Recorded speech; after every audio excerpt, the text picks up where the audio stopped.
विक्रम और बेताल की कहानी। कहानी एक। बहुत समय पहले की बात है। राजा विक्रमादित्य अपनी न्यायप्रियता और पराक्रम के लिए प्रसिद्ध थे।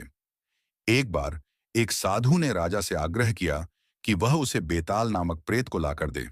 साधु ने राजा को बताया कि बेताल एक पेड़ पर लटका रहता है और उसे लाने के लिए उन्हें बहुत साहस की आवश्यकता होगी।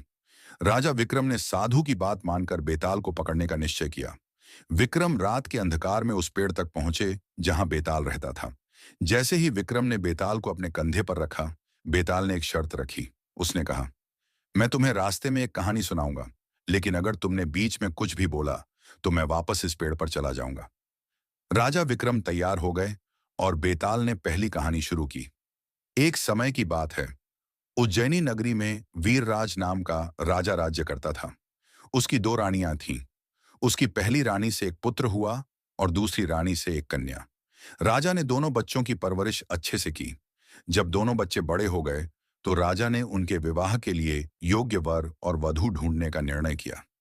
लेकिन राजा की पहली रानी ने अपनी पुत्री के लिए सबसे बड़े योद्धा और साहसी युवक का हाथ मांगा।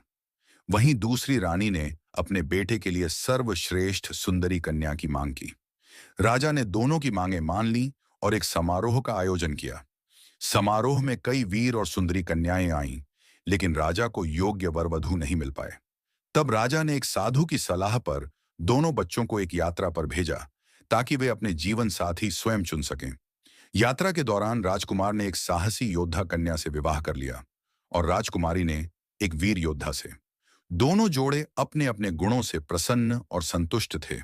अब बेताल ने विक्रम से पूछा, राजन बताओ, कौन सा विवाह अधिक उपयुक्त था, राजकुमार का या राजकुमारी का? राजा विक्रम ने उत्तर दिया, राजकुमारी का विवाह अधिक उपयुक्त था, क्योंकि उसने अपने लिए एक वीर योद्धा चुना जो समाज में अधिक सम्माननीय है।